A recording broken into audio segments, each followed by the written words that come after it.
Assalamualaikum warahmatullahi wabarakatuh. Kembali lagi bersama saya di channel YouTube Sahabat Penerangan 79. Akhirnya terungkap sudah siapa dalang di balik kisruh ijazah Bapak Joko Widodo.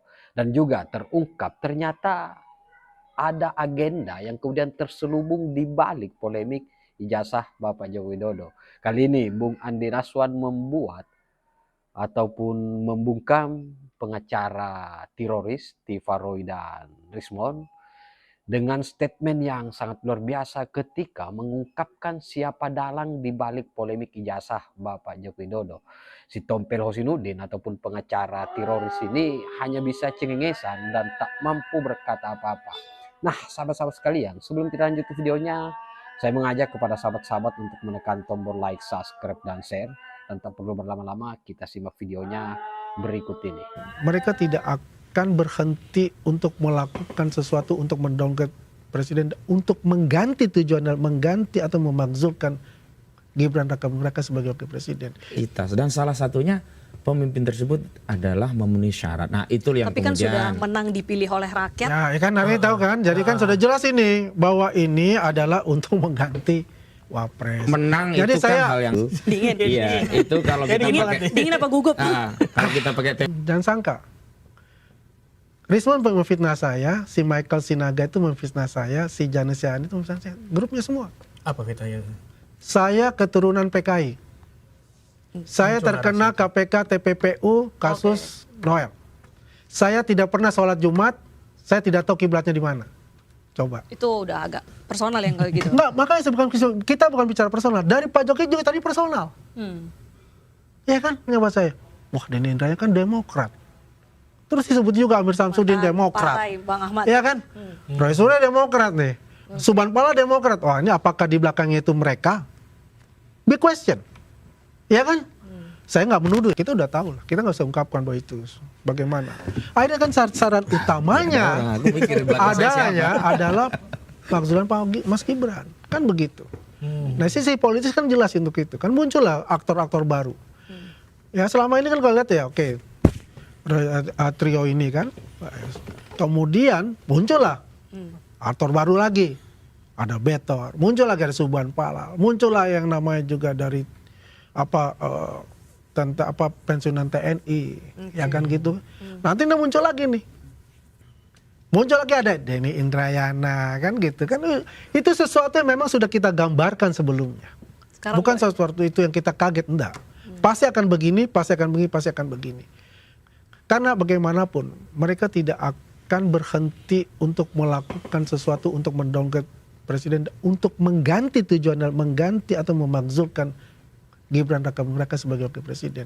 Itu secara politis kalau kita tahu. Ini senada juga waktu itu kita pernah undang Bang Ade Armando. Ya. Sebenarnya isu ini semakin di blow up adalah untuk meretakkan keharmonisan Ya. Pak Prabowo dan Jadi Mas kita Gibran. mesti tahu juga ya, ini adalah pemerintahan keberlanjutan.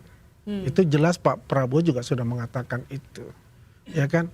Jangan memisahkan saya dengan Pak Jokowi. Kan begitu. Selalu berkali mengatakan itu dengan dia. Dan kita mesti ingat juga, Pak Prabowo dengan Mas Wapres itu seperti bapak dan anak. Saya pernah Jumat kemarin saya bertemu dengan Wapres. Dia bilang, saya tidak suka ada spotlight untuk diri saya. Spotlight itu hanya untuk Presiden Republik Indonesia.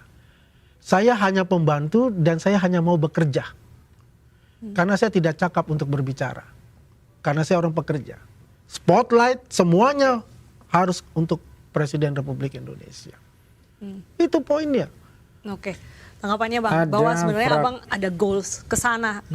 Iya, saya membaca ada fragmen kebangsaan yang legasinya itu jatuh ya. Tidak bisa bertahan tapi jatuh. Kalau dulu kita kenalkan Soekarno-Hatta, itu kan duit tunggal, saling melengkapi. Karena memang masing-masing punya kapasitas untuk memimpin negeri. Saya meminjam tadi Bung Adi mengatakan Prabowo menganggap Gibran itu anaknya, bapak anaknya. Ya memang anak kecil jadinya ini. Dari situlah kemudian ada sikap anak bangsa yang tidak ridho. Bukan ingin memisahkan Prabowo dengan Gibran, tapi negara harus punya legasi bahwa pemimpin di negeri ini punya kapasitas. Dan salah satunya pemimpin tersebut adalah memenuhi syarat. Nah, itu yang Tapi kan sudah kemudian menang dipilih oleh rakyat. Ya kan hari tahu kan, jadi kan sudah jelas ini bahwa ini adalah untuk mengganti wapres. menang Jadi itu kan saya hal yang menjelaskan lain, begini juga, gitu. coba sebentar.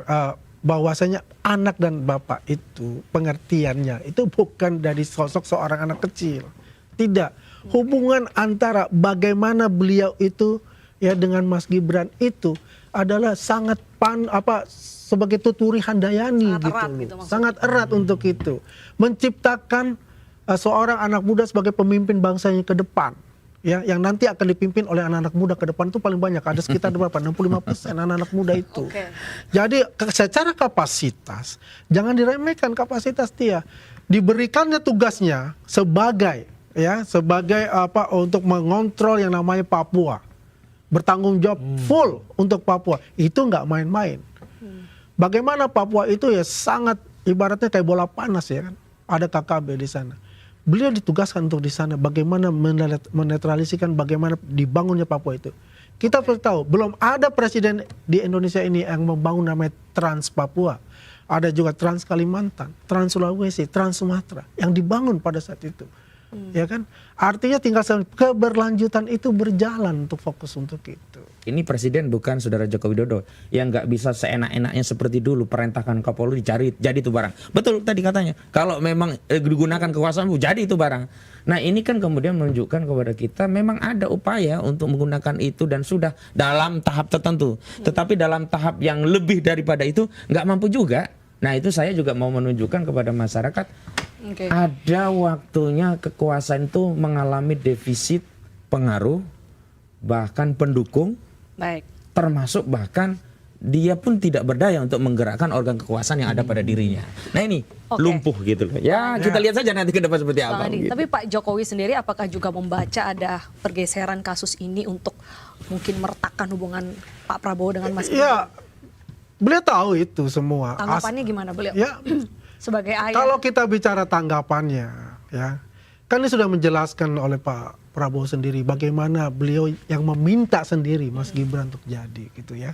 Kalau kita bicara untuk wakil presiden itu ada session khusus sendiri lah. Tapi beliau ya menghadapi kasus ini, dia kan belum membaca itu. Arahnya itu pasti akan ke sini. Dan itu selalu tepat. Berapa kali saya ketemu beliau, berdiskusi dengan beliau, itu selalu tepat gambarannya itu. Ya, apa yang terjadi sekarang ini? Ya. Jadi kalau kita lihat itu, kenapa ya? Kalau pada saat itu saja Mas Roy itu, oke, saya mau lihat, hanya melihat saja. Hanya melihat tanpa mengambil. Tanpa mengambil, tanpa memeriksa, itu nggak masalah. Dari awal pertama. Tapi dia nggak ada. Sampai sekarang pun juga tinggi hati nggak mau untuk itu. Oke, yang jalan terbaik itu adalah pengadilan. Coba lihat setelah ada status tersangka, diperiksa, ada komen, ada berkoar-koar seperti dulu lagi, ada nggak?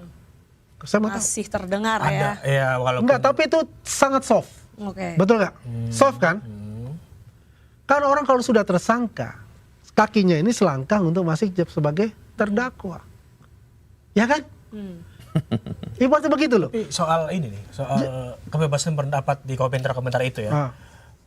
Kemarin Mas Ade Darmawan juga udah kesini. Dia bilang, apa sih, saya nanya, trigger dari dia untuk melaporkan Pak Rio Suryo.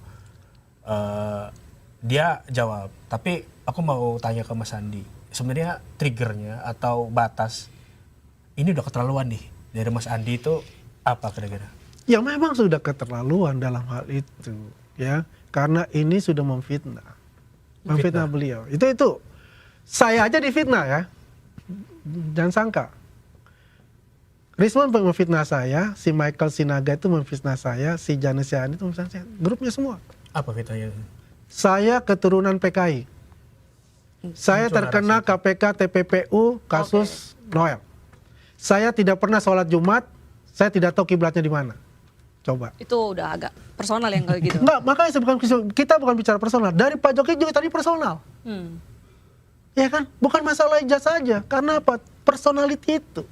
Dan ini sebetulnya ada penumpang-penumpang juga. Ya, ingin memanfaatkan itu. Karena tujuan apa? 2029. Ingat, sekarang di survei Burhanuddin Mutadi berapa persen? 83%. Kemarin waktu dia step down setahun yang lalu 86%, hanya 3% turun. Kalau orang yang setahun sudah itu pasti anjlok. Tapi ini kok terus dalam posisi disukai oleh masyarakat gitu loh. Oke. Berarti Bang Adi melihat ini bukan hanya dipolitisasi untuk menjatuhkan, tapi ada yang memang mencari celah untuk mungkin bisa memanfaatkan jalur lain melenggang ke 2029 di luar. Biar bagaimanapun ya, Pak Jokowi ini pasti diperhitungkan Oke. oleh kontestasi-kontestasi yang akan datang. Kenapa? Karena sampai sekarang itu masyarakat ketersukaannya itu masih tinggi. Satu itu. Yang kedua, kami itu solid semua. Ya, Kami ini Joman, Projo atau semua relawan Pak Jokowi ya, itu mereka juga solid. Relawan Prabowo Gibran itu juga solid. Gitu loh. Dan kita juga memberikan informasi kepada masyarakat untuk itu. Oke. Kalau kita bicara tentang netizen, the silent majority is more than netizen. Oke. Komentar. Majority Mas Ahmad gimana tuh? Majoritinya sudah kubu Mas Teori Roy. aja, justru ada yang Dingin, bersuara itu. Dingin. Iya, itu kalau kita pakai Dingin apa gugup? kalau kita pakai teori fenomena gunung es, yang ngomong aja segitu, apalagi nggak ngomong lebih gede lagi. Itu kan cuma ada lagi teori gitu. aja gitu. Ya kalau ditanya, kenapa nggak ditahan? Kan ada hal subjektif penyidik mengatakan untuk ditahan karena saksi ahlinya belum diperiksa. Kan ada dua. Belum lengkap ya. Ya kemudian ada saksi meringankan juga. Ya. Terkait bahwasanya ada pasukan baru kan benar juga. Ada juga yang pengen pansos kan gitu ya. Coba kita lihat ya, Denny Indrayana tiba-tiba ngomong gitu loh. Saya bertanya sama saya, wah Denny Indrayana kan Demokrat. Terus disebut juga Amir Samsudin Demokrat. Partai Bang Ahmad. Iya kan? Roy Suryo Demokrat nih. Subhan Pala Demokrat. Wah ini apakah di belakangnya itu mereka? Big question. Iya kan? Saya nggak menuduh ya. Cuma orang nggak berpikir itu. Ini big question untuk itu. Gitu loh. Jadi kalau kita mengaitkan lagi jadi akhirnya, oh Pak Jokowi pernah ngomong nih. Ada orang besar gitu loh. Di belakang itu kan. Ya kalau jelas kan kita tahu lah. Bagaimana misalnya dari luar negeri siapa yang bermain, siapa yang kita juga tahu untuk itu. Tapi kita fokus ini. Oke, ini jalan akan langsung ke nanti masuk ke ranah pengadilan. Ya. Apakah siap? Mau tidak mau kita harus siap. Kenapa kita bilang siap? Ya, ada 130 saksi, ada 20 saksi ahli dengan 700 barang bukti. Terserah kalau mereka tidak berkaitan atau apa. Ini berkaitan semua. Karena di situ untuk dari itu sendiri, dari Gajah Mada, UGM itu hampir 100 lebih. Yang berkaitan dengan Pak Jokowi. Waktu dia masuk pertama, dari koran yang namanya kayak si Penmaru dulu, itu kan, PP itu, sampai dia selesai, sampai dia punya dokumentasi dan berikut juga ijazah-ijazah teman-temannya yang sudah dia rangkum dan dia tinggal bikin satu beberapa bundel itu gitu. Tinggal dibawa nanti dalam pembuktian di pengadilan.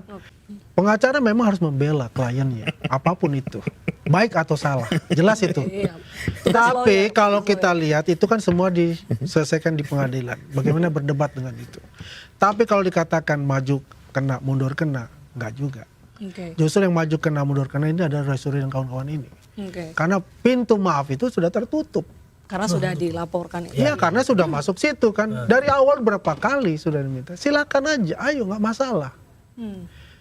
Pak Jokowi sendiri akan nanti kan ngomong sama pengadilan. Tolong diperingan hukuman mereka. Ada omongan gitu. Ada ngomong ke saya. Dan ngomong kepada teman-teman relawan juga. Itu prematur, karena saya tidak mau. Kan. Oh, belum disanksi benar salah kok diperingan.